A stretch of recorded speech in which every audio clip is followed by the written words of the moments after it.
네, 지난주 충남 아산에서 한 40대 농민이 승용차를 몰고 아산시 청사 현관으로 돌진한 그런 사건이 있었습니다. 네, 이 남성은 이후 무려 9시간 넘게 경찰과 대치를 하다가 의식을 잃은 상태로 병원으로 옮겨졌는데요. 이승훈 기자 스튜디오에 나와 있습니다. 하마터면 큰 사고로 이어질 뻔했는데 왜 이런 일을 벌인 거죠? 네, 집중호우로 농작물 피해를 입었는데 적절한 보상이 이루어지지 않고 있다는 게 이유였습니다. 예.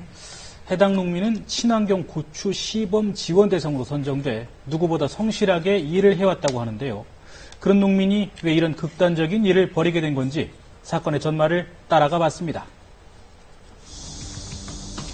지난 20일 오후 충남 아산시청 점심시간이 끝날 무렵 갑자기 승용차 한 대가 시청 현관 유리문을 뚫고 돌진을 합니다.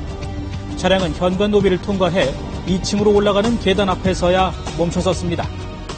1시경에 점심을 먹고 들어올 때 비행음을 일으키면서 빵 소리 났어요. 그러니까 저희 현관문을 부닥치고 이 계단으로 돌진했습니다. 차 안에 탄 운전자는 40대 농민 김모 씨였습니다. 시청 직원들이 차문을 열려고 하자 김 씨는 문을 잠근 채 경적을 울려댔습니다. 그리고는 차에 싣고 부탄가스를 송곳으로 찔러 구멍을 냈습니다. 복도 바닥에는 차에서 샌 기름까지 흥건한 상황. 환경국가에서 부직포를 내서 기름을 닦아내고 가스 냄새가 심해가지고 전 직원들이 다 대피를 했습니다. 라이터를 든 김 씨. 김 씨는 자신의 요구사항을 들어주지 않으면 시청을 폭파시키겠다고 위협했다고 합니다. 막 기름 냄새가 올라오고 막 이래가지고 이게 무슨 일이야 이제 그랬는데 방송에서 이제 직원들 대피하라고. 갑작스런 소동에 민원인과 공무원 500여 명은 황급히 건물 밖으로 대피했습니다. 소방대원과 경찰 특공대까지 출동했지만 김 씨의 차 안에는 휘발유와 부탄가스까지 가득 실려 있어 섣불리 접근할 수가 없는 상황.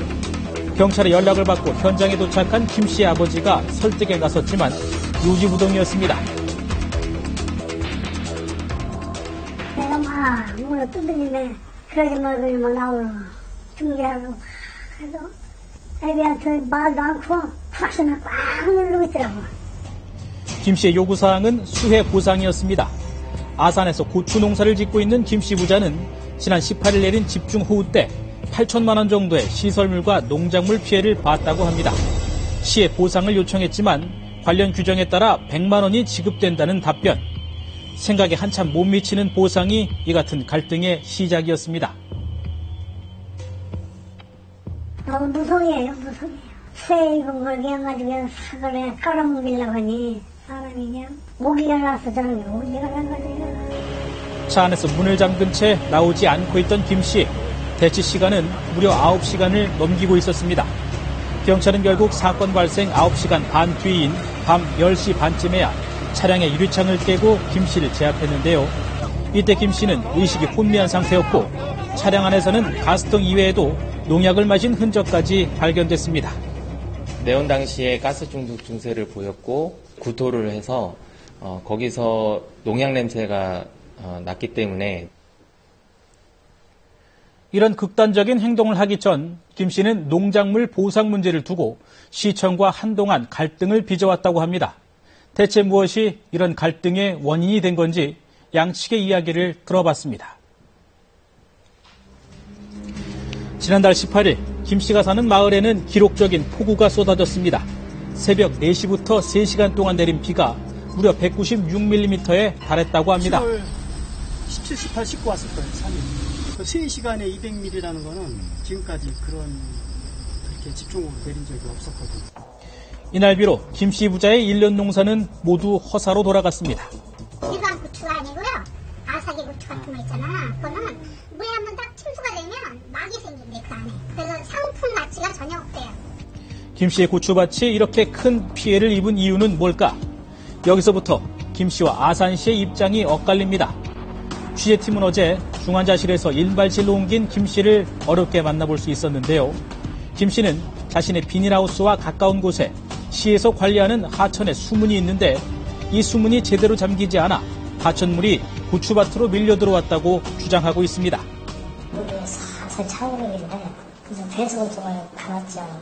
그랬더니 배수구에서 물이 막 역류를 해가지고 계속 들어오는 거예요, 이게. 집중호우가 내린 날 새벽 물이 빠져나오는 수문을 잠그기 위해 수문 관리자를 찾아 시청에 갔지만 열쇠를 가진 사람을 만날 수 없었다고도 했습니다. 당일시 갔더니 결과에는 하천 정비과를 가봐라.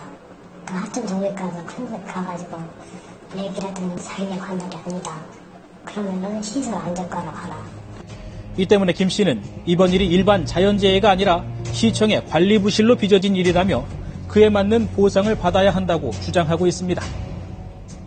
일이 아닌 게 사람이 잘못해서 그런 거 아닙니까? 예?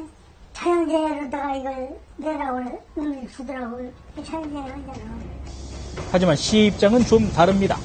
이번 수해는 문제의 하천 수문과는 상관없이 저지대에 갑자기 많은 양의 비가 쏟아지면서 생긴 명백한 자연재해라는 입장입니다. 수문 우리가 이거 넘을 거 대비해서 우기철이니까 발견하고 나서 계속 일련의 조치를 한 거거든요. 농사 짓는 데가 비만 오면은 침수가 돼서 양수를 하고 이런 데 이렇게 갑자기 오니까 뭐 방안이 없는 건데. 이렇게 어긋난 양측의 주장. 읍사무소와 시청을 돌며 17차례나 민원을 제기해온 김 씨는 결국 해서는 안 될 극단적인 선택을 하고 만 겁니다. 이건 당신도 관리니까 임대가 거기에 대한 보상을 해야 한다. 그랬더니 그렇게 하면 법정을 하시라고 또 그러더라고요. 저는 계속 올 때마다 이렇게 설명을 드리고 또 드리고 이런 구조적인 설명도 드리고 본인도 잘 알거든요. 농작물 피해 보상을 둘러싼 갈등은 하마터면 대형 인명피해로 이어질 뻔했습니다. 경찰은 건강을 회복한 김 씨를 상대로 자세한 사건 경위를 조사한 뒤 사법 처리할 방침입니다.